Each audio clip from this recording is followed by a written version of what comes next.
우리 모두는 각자의 삶 속에서 위기를 마주한다. 남들 눈에는 별일 아닐 수도 있지만 우리 각자에게는 중요한 문제일 것이다.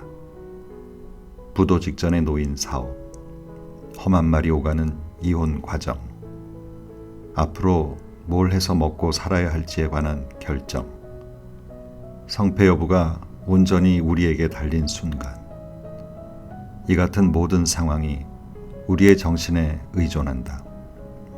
감정적이거나 반발적인, 경솔하고 섣부른 반응은 도움이 되질 않는다. 상황을 제대로 해결하고 싶은 게 아니라면, 실력을 10분 발휘하고 싶은 게 아니라면 말이다. 우리가 갖추어야 할 자질은 바로 stillness, 고요다. 책 읽는 다락방의 제이입니다. 오늘 소개해드릴 책은 흐름 출판에서 펴낸 stillness입니다. 뉴욕타임스 베스트셀러 1위, 아마존 20주간 연속 베스트셀러, 월스트리트 저널 베스트셀러, 포브스 선정 2020년에 읽어야 할 책, 에고라는 적의 저자 라이언 홀리데이의 역작 등 많은 수식어가 붙어있는 책입니다. 사상가들의 삶을 깊숙이 파고 들어가 그들이 지닌 공통점을 찾아냅니다. 바로 stillness, 우리말로는 고요, 정적, 침묵의 의미입니다. 이 책은 첫 번째 영역, 느끼고 생각하며 판단하는 정신, 두 번째 영역, 마음을 움직이고 생명을 부여하는 영혼, 그리고 정신과 영혼의 실행자인 세 번째 영역, 이렇게 세 파트로 구성되어 있습니다. 오늘은 각 장에서 여러분과 나누고 싶은 에피소드를 골라 소개해 드리겠습니다. 나폴레옹이 편지를 곧장 확인하지 않은 이유. 나폴레옹 장군은 편지의 답장을 늦게 보내는 걸 습관으로 만들었다. 비서에게 어떤 우편물이 오든 3주 뒤에 열어보라고 지시했다. 마침내 그가 해당 서신에 담긴 용건을 들었을 때쯤에는 편지가 도착했던 당시에 중요한 문제라던 사안들이 이미 해결된 이유라 더는 답장을 할 필요가 없었다. 나폴레옹은 그 같은 상황에 아주 흡족해 했다. 나폴레옹이 별스러운 지도자였던 건 사실이지만 결코 태만하게나 정부나 자신이 이끄는 군인들을 나몰라라 하는 지도자는 아니었다. 다만 정말로 중요한 게 무엇인지 제대로 인지한 뒤에 행동하려면 수많은 정보 중 누구의 어떤 정보를 머릿속에 입력할 것인지 선택할 수밖에 없었다. 이와 비슷한 맥락에서 나폴레옹은 밤에 편지를 전달하는 사람에게 좋은 소식이면 절대 자신을 깨우지 말고, 반대로 위기가 닥쳤거나 군사작전에 부정적인 영향을 미칠 만한 일이 발생했다거나 하는 위급 상황이면 지체 없이 소식을 전하라고 지시하면서 이렇게 말했다. 그때는 나를 즉각 깨워라. 그런 상황에서는 단 1초도 허투루 쓸 수 없다. 두 가지 방법 모두 바쁜 현대인들이 현실에 적용해 볼 수 있는 훌륭한 방법이다. 우리에게는 너무 많은 정보가 쏟아지고 있다. 명료하게 사고하려면 중요하지 않은 것들을 본질적인 것으로부터 걸러내는 방법을 반드시 알아야 한다. 깊은 사고와 냉철한 분석만으로는 부족하다.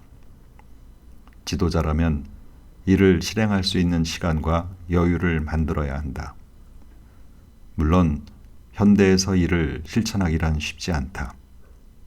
1990년대에 정치 과학자들은 이른바 CNN 효과를 연구하기 시작했다. 전 세계 주요 소식을 실시간으로 전하는 CNN이 정치, 사회에 미치는 영향을 살펴보는 것이었는데 정치인과 CEO들은 숨 돌릴 틈 없이 24시간 내내 계속되는 언론 보도에 반응하지 않을 도리가 없다. 지나치게 많은 정보가 쏟아지는데 저마다 자기가 중요하고 급한 사안이라고 목소리를 높인다. 원래 현미경을 갖다 대면 사소한 일 하나하나가 굉장히 크게 보이는 법이다. 그러면 온갖 추측이 난무하고 결국 명료하게 깨어 있어야 할 정신은 길을 잃고 만다. 그런데 이제 CNN 효과는 대통령이나 장군에게만 국한된 것이 아닌 모두의 문제가 되었다. 현대사회에서 우리는 합리적으로 활용할 수 있는 양보다 훨씬 더 많은 양의 정보를 접하면서 살아간다. 그러면서 이 또한 업무의 일부이며 모든 상황을 다 알고 있어야 한다고. 그렇기 때문에 뉴스, 보고, 회의를 비롯한 온갖 종류의 피드백을 들을 수 있도록 소중한 시간을 포기해야 한다고 스스로를 설득한다. 텔레비전 앞에 죽치고 앉아 있지 않아도 여전히 우리는 각종 가십과 사건, 사고 등 여러 방해 요인에 둘러싸여 있다. 우리는 이 흐름을 반드시 멈춰야 한다. 에픽테토스가 말했다. 발전하고 싶다면 외부의 일에 아무것도 모르는 멍청한 상태로 나타나기를 즐겨라. 나폴레옹은 우편물이 밀리는 상황을 즐겼다. 그 때문에 다른 누군가를 화나게 할 수도 있고 중요한 가십거리를 놓치는 일이 생기더라도 말이다. 사소한 문제들은 굳이 자신이 나서지 않아도 알아서 해결되기 때문이었다. 우리도 실시간으로 뉴스를 받아들일 게 아니라 나폴레옹처럼 여유를 갖는 태도, 유행에 한두 계절쯤 뒤처지는 태도, 내 삶을 받은 편지함의 노예로 만들지 않는 태도를 길러야 한다. 정말 중요한 일이라면 당신이 알게 되는 순간까지도 여전히 중요할 것이다. 그렇게 중요하지 않은 일이라면 당신에게 닿기 전에 사라지거나 대수롭지 않은 일이었다는 사실이 명확해질 것이다. 그러면 불필요한 조급함이나 피로에 찌들 일 없이 내적으로 고요를 유지하며 관심이 필요한 사안에 온전히 주의를 기울일 수 있게 된다. 마르쿠스 아우렐리우스는 명상록에서 이렇게 말했다. 매 순간 자신에게 물어라. 이 일이 정말로 필요한가? 무엇을 생각하지 말아야 할지, 무엇을 무시하고 무엇을 무시하면 안 되는지 아는 것. 이게 바로 당신이 가장 먼저 해야 할 일이자 가장 중요한 일이다. 승려이자 평화운동가인 틱 나탄의 글을 보자. 우리 삶에 대단한 변화를 만들려고 하기 이전에 우리는 반드시 먹는 습관과 소비하는 습관을 돌아봐야 한다. 우리에게 독을 끼치고 우리를 취하게 하는 것들의 소비를 멈추는 방식으로 살아야 한다. 그때 우리는 내면에 있는 최선의 것을 끄집어낼 힘을 얻게 되고 더 이상 화나 좌절감의 희생양이 되지 않는다. 사람들이 쉴 새 없이 언론에서 흘러나오는 소리를 듣는 시간만큼 자기 양심의 목소리를 듣는다면 세상이 어떻게 달라질까? 사람들이 주머니 안에 든 작은 기계에 띠링 울리는 소리에 반응하는 속도만큼 양심의 가책이 부르는 소리에도 빠르게 반응한다면 머릿속 잡음을 잠재우는 가장 완벽한 방법. 이동할 때도 먹을 때도 잘 때도 수첩을 지니고 다니며 당신의 뇌를 스쳐가는 모든 단상을 그 수첩에 기록하라. 잭 런던, 미국의 소설가. 나이에 비해 조숙했던 독일 출생의 망명자 안네 프랑크는 13살 생일에 부모님께 빨간색과 흰색이 섞여 있는 자그마한 사인첩을 선물 받았다. 안네 프랑크는 상점 창문 너머로 그 사인첩을 처음 본 순간부터 그걸 일기장으로 사용하게 되리란 걸 알고 있었다. 1942년 6월 12일. 안내는 일기장의 첫 장에 이런 글귀를 적었다. 내가 너에게 모든 걸 털어놓을 수 있게 됐으면 좋겠어. 그동안 아무에게도 털어놓을 수 없었던 비밀까지도. 그래서 너에게 위로와 격려를 받을 수 있기를. 안네 프랑크에게 얼마만큼의 위로와 격려가 필요했는지 가늠할 수 있는 사람은 아무도 없을 것이다. 첫 장의 글귀가 쓰인 지 24일째 되던 날, 안네와 그녀의 유대인 가족은 암스테르담에 있는 아버지의 공장 창고 별관 안쪽에 비좁은 다락방에 숨어 들어가야만 했다. 그곳에서 그들은 나치에게 발각되지 않길 기도하며 2년을 숨어 지냈다. 그 당시 안네는 10대였다. 이전에는 외롭고 두렵고 지루한 생활을 했다면 이제는 숨 막힐 듯 비좁은 방에서 여럿이 함께 갇혀 살아야만 했다. 모든 게 너무도 힘들고 부당하고 낯설었다. 안내로서는 이런 감정을 쏟아낼 만한 곳이 필요하지 않았을까. 그녀의 아버지인 오토 프랑크에 따르면 안내는 일기를 매일 쓰지는 않았지만 속상한 일이 있거나 해결해야 할 문제가 있을 때만큼은 항상 썼다고 한다.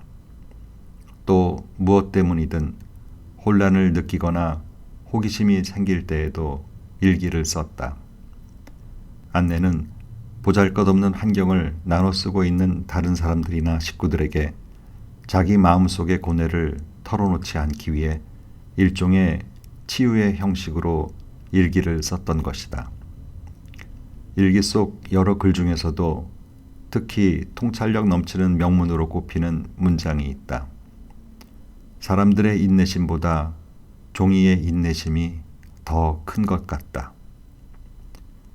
안내는 일기를 쓰면서 아주 깊이 사색했다. 어떻게 하면 모두가 선하고 고결할 수 있을까? 어느 날은 이렇게 썼다. 하루의 끝에 자신의 행동을 돌아보고 행동의 옳고 그름을 가려본다면 새로운 하루가 시작될 때마다 저절로 더 잘하려고 노력하게 될 것이고 그런 노력이 한동안 지속된다면 분명히 많은 것을 성취하게 될 것이다. 그녀는 일기를 쓰면 스스로를 제3자의 시선으로 볼 수 있게 된다는 사실을 깨달았다.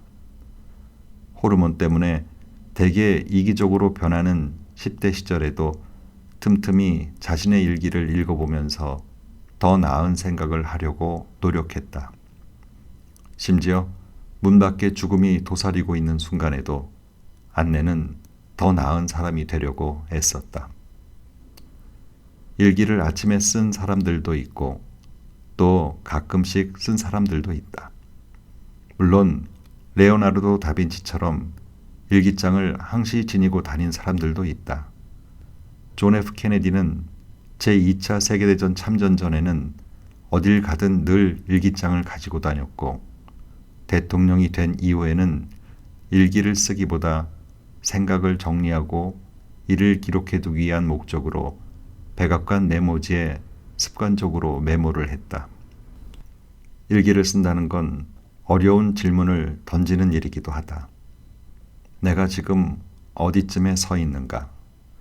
큰 일을 이루기 위해 내가 오늘 할 수 있는 가장 작은 일은 무엇이 있을까? 어째서 이런 일에 내가 이토록 흥분하는 걸까? 지금 떠올릴 수 있는 좋은 일은 무엇이 있을까? 나는 어째서 사람들을 감동시키는데 이토록 신경 쓰는 걸까?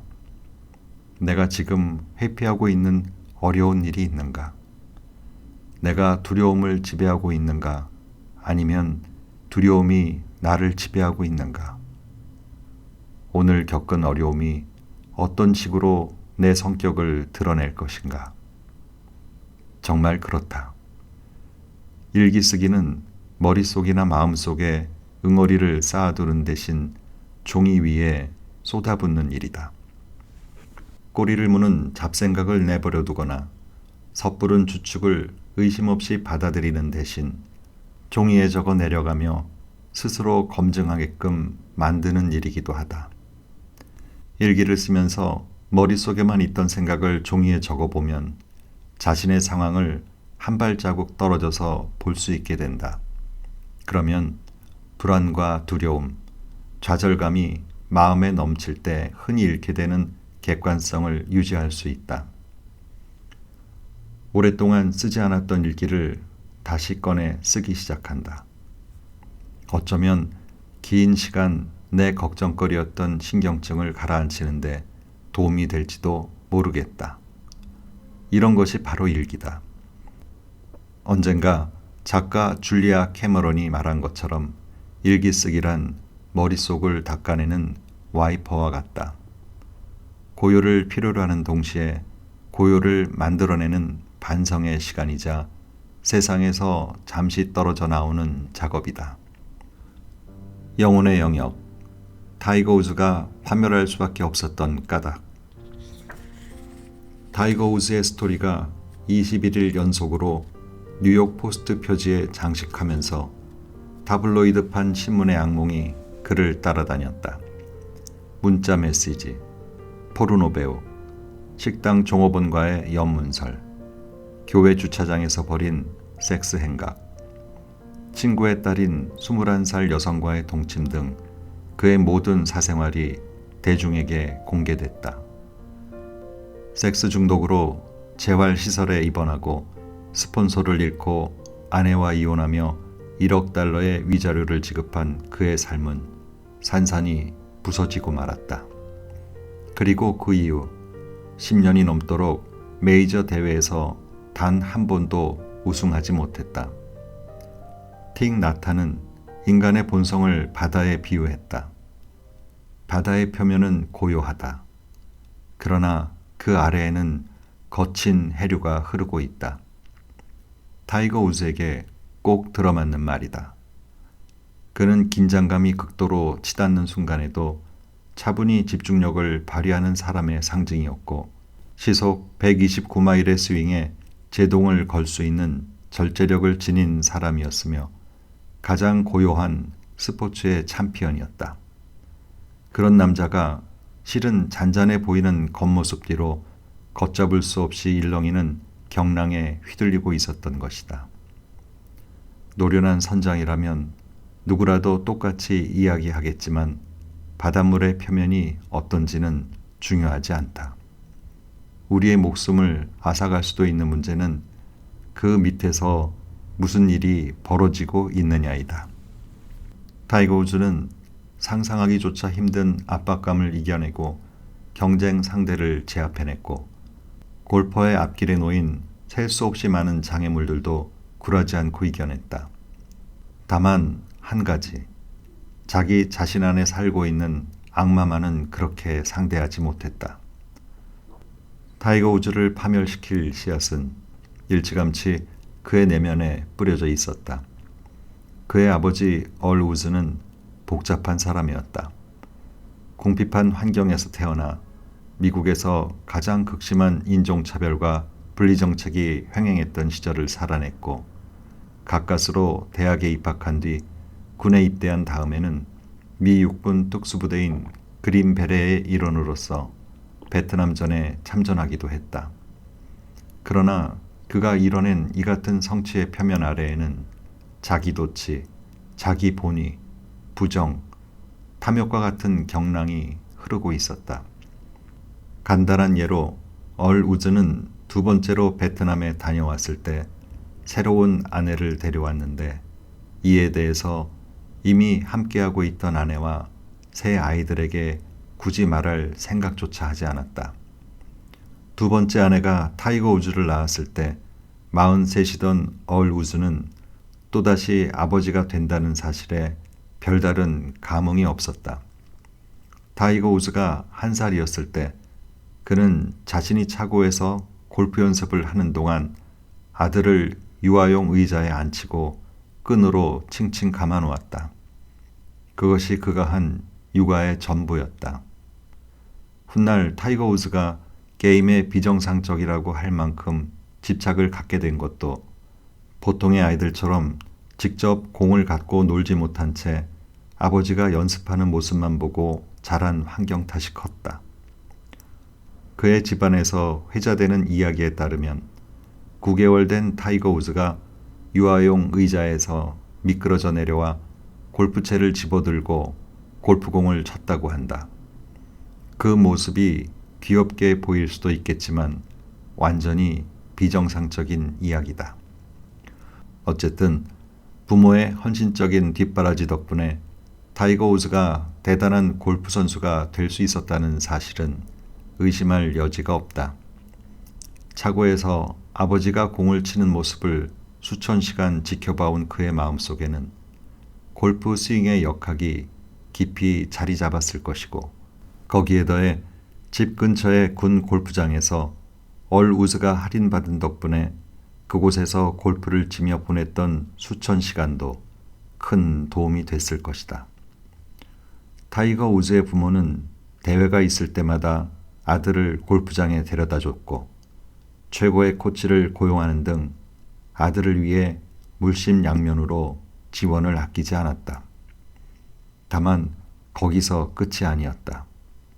골프가 머리싸움이라는 걸 잘 알고 있었던 얼 우즈는 냉혹한 스포츠 세계를 대비해야 한다며 타이거 우즈가 7살쯤이던 무렵부터 아들에게 정신훈련을 시켰다. 타이거가 티에서 공을 칠 때마다 얼은 기침을 해댔고 주머니 속 동전을 쨍그랑거리거나 골프채를 떨어뜨리거나 아들에게 공을 던지거나 아예 조준선을 막아버리는 식으로 연습을 방해했다. 훗날 얼은 인터뷰에서 이렇게 말했다. 아들에게 강한 정신력을 가르쳐주고 싶었습니다.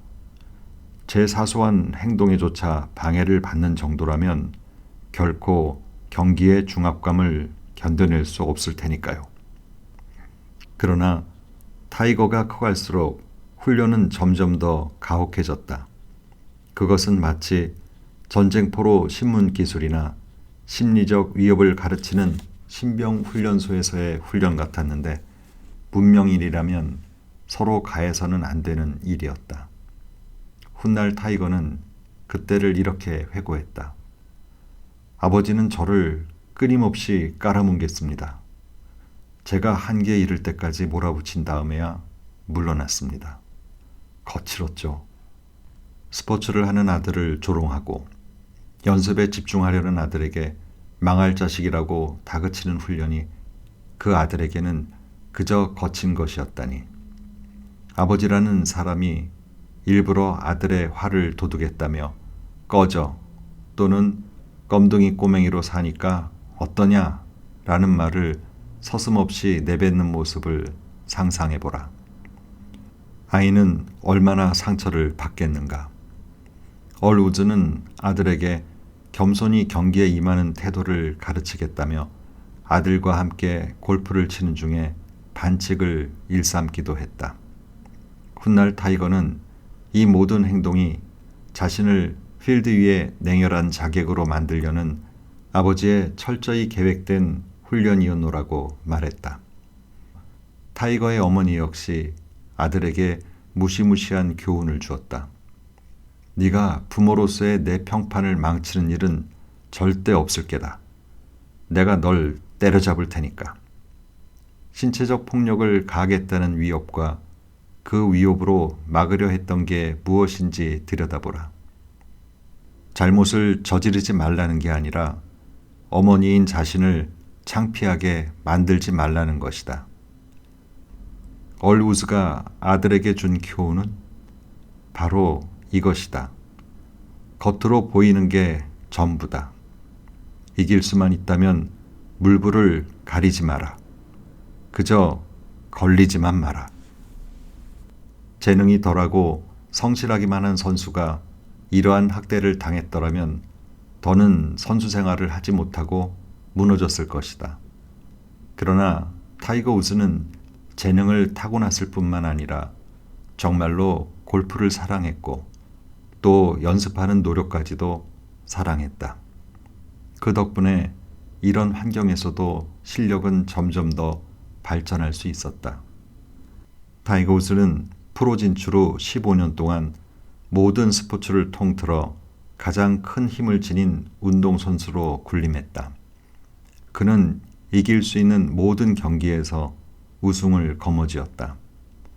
메이저 대회 14승, 통산 140승. 그는 281주 연속으로 세계 골프 랭킹 1위에 올랐다. PGA 투어 상금만으로 1억 1,500만 달러 이상을 벌어들였다. 그는 남극을 제외한 모든 대륙에서 우승 트로피를 획득한 선수였다. 그러나 그 당시에도 타이거 우즈가 정신적으로 건강하지 못하다는 징후는 곳곳에서 드러났다. 그는 미스샷이 나오면 골프채를 위험하게 내팽겨쳤고 팬들을 신경 쓰지 않았다. 고등학교 때부터 사귀었던 여자친구의 짐을 싸서 편지와 함께 그녀의 부모님이 묵고 있는 호텔방에 보내버림으로써 일방적으로 이별을 통보했다. 한 번은 필드 위에서 우승을 두고 팽팽한 접전을 벌이던 순간에 경쟁 상대인 스티브 스콧이 타이거에게 중요한 조언을 건넸다. 그러나 타이거는 스티브에게 감사 인사를 전하기는커녕 스포츠맨십조차 보여주지 않은 채 스티브의 선의를 그저 열등한 먹잇감의 결점이라고 치부해버렸다. 대학 골프팀을 떠나 프로로 진출하면서 그는 동료들에게 작별 인사 한마디 건네지 않았고 가족이나 친구들과 함께 식사를 할 때 한마디 말도 없이 자리에서 일어나 버리곤 했다. 아무렇지도 않게 자기 삶에서 사람들을 잘라내버렸다. 그가 숱하게 보여준 그릇된 태도에서 그의 정신적 문제가 고스란히 드러났다. 타이거 우즈의 골프 코치였던 행크 애니는 시간이 지날수록 타이거가 자기 주변에 있는 모두가 운이 좋은 사람들이니 당연히 자기 방식을 따라야 한다는 식으로 생각했다고 얘기했다. 이런 사고방식은 심리 실험 같은 환경 속에서 아들을 왕자이자 죄수로 길러낸 그의 부모로부터 물려받은 것이었다. 부와 명성은 그저 곁들임 역할 정도만 했을 뿐이다. 훗날 타이거 우즈는 이렇게 말했다. 평생 열심히 노력했으니 주변의 모든 유혹을 즐길 자격이 있다고 생각했습니다. 제게 그럴 권리가 있는 것 같았죠. 돈과 명성 덕분에 그런 것들을 찾으러 멀리 갈 필요도 없었고요. 성공한 다른 많은 사람들이 그랬던 것처럼 타이거 우즈도 더 많은 것을 이룰수록 행복에서 멀어졌던 것으로 보인다. 자유를 잃었고 잠에서 멀어지다가 결국 약물을 복용하기까지 했다. 그가 사랑했던 아름답고 현명한 아내와 두 아이를 곁에 두고도 의심할 여지 없는 최고의 챔피언의 자리를 두고도 말이다. 그는 영혼의 질병과 지독한 불안으로 고통받으며 위안이라고는 찾을 수 없는 비참한 상태에 빠져 있었다. 그의 정신력은 강했지만 영혼은 병들어 있었다. 아버지와의 비극적인 관계 때문에 아파했고 잃어버린 어린 시절 때문에 아파했다. 그는 분명 이런 생각을 했을 것이다. 어째서 나는 행복하지 않을까? 내가 원했던 모든 걸 갖고 있지 않은가? 우리가 해야 할 일은 타이거 우즈의 행실을 심판하는 게 아니다. 우리는 그의 몰락, 그리고 43이라는 나이에 퓨전 수술을 받은 허리로 어린 아들이 응원하는 가운데 2019 마스터 대회에서 다시 한번 우승을 거머쥐기까지 긴 여정을 용감하게 걸어온 그의 기안에서 배울 점을 찾아야 한다. 우리도 그와 마찬가지로 결점과 약점을 지니고 있으며 그만한 노력을 할 의지만 있다면 그처럼 위대한 일을 해낼 가능성을 지니고 있다. 마르쿠스 아우렐리우스는 스스로에게 이렇게 물었다. 내 영혼을 가지고 무엇을 하고 있는가? 자신에게 질문을 던져 소위 정신이라고 부르는 것에 무엇이 들어있는지 알아보라. 어린 아이의 영혼인가? 청소년의 영혼인가? 혹은 폭군의 영혼? 포식자? 아니면 그 먹잇감의 영혼인가? 우리도 특히 성공하면 할수록 스스로에게 이런 질문을 해야 한다. 불교 문학에 농부가 소 때문에 겪는 고충을 노래한 시가 있다. 이 10편의 시는 자아를 정복하는 것에 대한 비유이며 각 시의 제목은 우리 개개인이 반드시 가야 하는 여정에 대한 계획을 세심히 이야기한다. 소를 찾아 나서다. 소의 자취를 발견하다. 소를 보다. 소를 얻다. 소를 기르다. 소를 타고 집에 돌아가다. 그중 한 편의 시를 들여다보자. 잘 길들이면 자연스럽게 온순해지리라. 그리하면 고삐를 잡지 않아도 주인에게 순종하리니. 시의 화자는 자신의 거친 영혼을 길들였기 때문에 평온하고 평화로운 상태에 있다. 이게 바로 우리가 해야 할 일이다. 고대부터 사람들은 평온함을 찾기 위해서 자신의 업적을 잃지 않고 보호하기 위해서 내면 깊은 곳에 존재하는 힘을 길들이고 통제하려고 힘써왔다. 사적인 생활에서 우리가 화 때문에 문제를 일으키기에 일쑤라면 일터에서 이성적인 게 무슨 소용이 있겠는가? 이제 우리가 해야 할 일은 지적이기보다는 영적인 일이다. 머리로 하는 일이 아니라 마음과 영혼으로 해야 할 일이다. 행복 또는 불행, 만족 또는 불만족, 절제 또는 과욕, 고욕 또는 동요를 결정하는 열쇠는 바로 우리의 영혼이 쥐고 있다. 산책의 이유. 가치 있는 아이디어는 오로지 걷는 중에만 떠오른다. 프리드리 니체. 코펜하겐 시민들은 거의 매일 오후만 되면 쇠렌 키르케고르가 이상하게 거리를 걷고 있는 광경을 볼 수 있었다. 성미가 고약한 이 철학자는 아침이면 스탠딘 책상에서 글을 쓰고 정오 무렵이면 어김없이 분주한 도심거리로 향했다. 그는 신기하게 생긴 최신식 보도를 걸었다. 도심공원을 가로질러 걸었고 훗날 그가 묻힌 아시스텐스 묘지의 통로를 따라 걸었다. 도시의 장벽을 지나 시골길을 걷기도 했다. 키르케고르는 똑바로 걷는 법을 모르는 것 같았다. 항상 그늘로만 걸으려고 했고 무단횡단으로 길을 건넜고 이쪽 저쪽 지그재그로 걸었다. 그러다가 몸이 지치거나 고민하던 문제에 해결 방안이 떠오르거나 좋은 아이디어가 떠오르면 곧장 집으로 돌아가 남은 하루 동안 글을 썼다. 걸어다니는 키르케고르의 모습을 본 코펜하겐 시민들은 그가 돌아다니는 일 자체가 굉장히 의외라고 생각했다. 최소한 그의 글에 비친 키르케고르는 집 밖으로는 나오지도 않을 것처럼 너무나도 신경질적인 사람이었기 때문이다.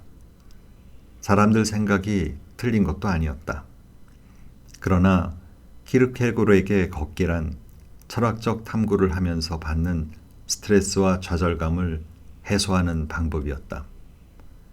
그는 침대에 누워서만 지내다가 결국 우울증까지 얻은 형수에게 편지를 보내며 걷기의 중요성을 강조했다. 1947년에 보낸 편지에는 이렇게 썼다. 무엇보다도 걸어야겠다는 마음을 잃지 마십시오. 저는 하루하루 더 건강해지기 위해 걸었고 또 걸으면서 갖가지 질병으로부터 벗어났습니다. 저는 최고의 아이디어를 얻기 위해 걸었습니다. 걷기를 통해 벗어나지 못할 만큼 무거운 생각은 어디에도 없습니다.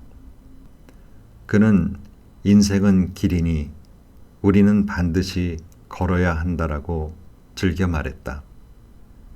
키르케고르는 특히 걷기에 관한 글을 매우 설득력 있게 썼는데 놀랍게도 걷기에 헌신한 사람이나 걷기의 이점을 찬양한 사람이 그 혼자만이 아니었다. 니체는 자라투스트라는 이렇게 말했다의 아이디어를 긴 산책 중에 얻었다고 말했다. 발명가 니콜라 테슬라는 1882년 부다페스트의 도심 공원을 산책하다가 역대 가장 중요한 과학적 발견으로 꼽히는 회전자계의 원리를 발견했다. 어니스트 해밍웨이는 파리에 살던 시절 글을 쓰다 막히거나 생각을 정리해야겠다 싶을 때면 늘 부둣가를 따라 긴 산책을 했다. 마틴 루터 킹 주니어가 크로저 신학대학교의 학생이었던 시절 그는 자연과 교감하기 위해 매일 1시간씩 교정에 있는 숲을 거닐었다. 월트 휘트먼과 율리시스 S. 그랜트는 각각 정신을 맑게 하고 뚜렷하게 사고할 수 있도록 워싱턴 주변을 거닐다가 서로 마주치는 일이 잦았다고 했다. 어쩌면 휘트먼의 나 자신의 노래라는 시의 한 구절이 바로 그 경험에서 비롯됐는지도 모른다. 수심에 찬 생각을 할 때의 환희를 아시나요? 자유롭고 쓸쓸한 마음, 약하고 우울한 마음의 환희를, 고독한 산책의 환희, 괴로움 속에 발버둥치는 영혼의 환희를. 도로시데이는 평생 산책을 즐겼는데 처음으로 자신의 인생에 하나님이 함께한다는 느낌을 강하게 받았던 자신이 성직자의 길을 걸을 것 같다는 깨달음이 찾아온 순간도 1920년 스태튼 아일랜드의 해변을 걷고 있을 때였다고 했다. 예수가 한 발 앞에 다른 발을 놓는 움직임의 신성함과 기쁨을 알고 있는 여행자였다는 사실도 우연이 아닐 것이다. 어떻게 걷기가 우리를 고요로 이끈다는 걸까? 지금까지 활동을 추구할 게 아니라 줄여야 한다고 얘기하고 있지 않았는가? 물론 걸을 때 우리는 움직이고 있지만 그건 격한 동작이 아니고 의식하면서 행하는 동작도 아니다. 그저 반복적이고 의례적인 움직임일 뿐이다. 걷기는 찬찬한 동작이며 평화 속에서 하는 운동이다. 불교도들은 오랜 시간 좌선한 후에 아름다운 곳으로 가서 걷는 명상, 즉 경행을 하면 전통적인 명상을 할 때보다 더 다양한 고요에 접할 수 있다고 말한다. 실제로 삼림욕과 같은 가장 자연스러운 아름다움을 경험하려면 집이든 사무실이든 차든 간에 거기에서 밖으로 나와 숲속으로 걸어 들어가야만 한다. 좋은 산책을 하는 비결은 인지하는 것이다. 현재에 집중하면서 마음의 움직임을 여는 것이다. 휴대폰을 꺼라. 삶을 짓누르는 문제들을 잊어라. 아니, 더 정확히는 걸음걸음마다 그 문제들이 그 걸음에 녹아들게 하라. 발을 내려다보라. 발이 무엇을 하고 있는가? 두 발이 얼마나 자연스럽게 움직이는지 보라. 당신이 의식적으로 발을 움직이고 있는가? 아니면 제 스스로 움직이고 있는 것 같은가? 발 밑에서 부스러지는 낙엽 소리를 들어보라. 우리는 단지 걸어야 한다. 키르케고르는 자신이 절망과 좌절, 그의 말맞다나 병적인 상태로 집에서 쫓기듯이 나왔던 어느 아침에 관한 이야기를 들려준다. 1시간 반 가까이 걷고 난 후에 그는 마침내 마음의 평화를 찾고 거의 집 근처까지 돌아왔다. 그런데 집 앞에서 우연히 마주친 한 신사가 그에게 온갖 문제를 짓거리며 퍼부어댔다. 우리 인생은 왜 항상 이런 식일까? 하지만 괜찮다. 그는 이렇게 말했다. 내가 할 일은 단 하나뿐이었다. 집으로 돌아가는 대신 다시 산책을 하는 것이었다. 우리도 반드시 그래야 한다. 걷고 또 걸어보라.